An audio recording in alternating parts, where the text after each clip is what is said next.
आप सभी का स्वागत है हमारे YouTube चैनल शिव शक्ति धारा पर। ओम नमः शिवाय। चलिए प्रारंभ करते हैं प्रदोष व्रत कथा। प्राचीन काल में एक गरीब पुजारी हुआ करता था। उस पुजारी की मृत्यु के बाद उसकी विधवा पत्नी अपने भरण पोषण के लिए पुत्र को साथ लेकर भीख मांगती हुई शाम तक घर वापस आती थी। एक दिन उसकी मुलाकात विदर्भ देश के राजकुमार से हुई, जो कि अपने पिता की मृत्यु के बाद दर दर भटकने लगा था। उसकी यह हालत पुजारी की पत्नी से देखी नहीं गई।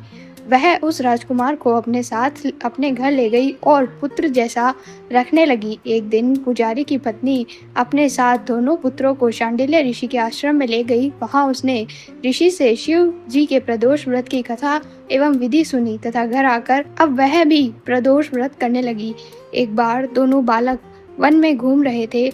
उनमें से पुजारी का बेटा तो घर लौट आया, परंतु राजकुमार वन में ही रह गया। उस राजकुमार ने गंधर्व कन्याओं को क्रीड़ा करते हुए देखा तो उनसे बात करने लगा। उस कन्या का नाम अंशुमति था। उस दिन वह राजकुमार घर देरी से लौटा। राजकुमार दूसरे दिन फिर से उसी जगह पहुंचा जहां अंशुमति अपने माता पिता से बात कर रही थी। तभी अंशुमति के माता पिता ने उस राजकुमार को पहचान लिया। उससे कहा कि आप तो विदर्भ नगर के राजकुमार हो ना, आपका नाम धर्मगुप्त है। अंशुमति के माता पिता को वह राजकुमार पसंद आ गया और उन्होंने कहा कि शिवजी की कृपा से हम अपनी पुत्री का विवाह आपसे करना चाहते हैं। क्या आप इस विवाह के लिए तैयार है? राजकुमार ने अपनी स्वीकृति दे दी।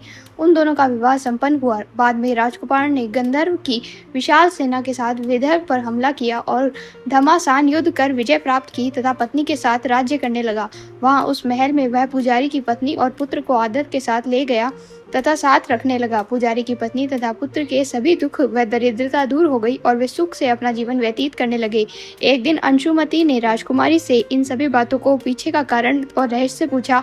तब राजकुमार ने अंशुमति को अपने जीवन की पूरी बात बताई तथा साथ ही प्रदोष व्रत का महत्व और व्रत के प्राप्त फल का भी अवगत करा। उसी दिन से प्रदोष व्रत की प्रतिष्ठा व महत्व बढ़ गया तथा मान्यता अनुसार लोग यह व्रत करने लगे। कई जगहों पर अपनी श्रद्धा के अनुसार स्त्री पुरुष दोनों ही यह व्रत करते हैं। इस व्रत के करने से मनुष्य के सभी कष्ट व पाप नष्ट हो जाते हैं एवं मनुष्य को अभीष्ट फल की प्राप्ति होती है। ओम नमः शिवाय।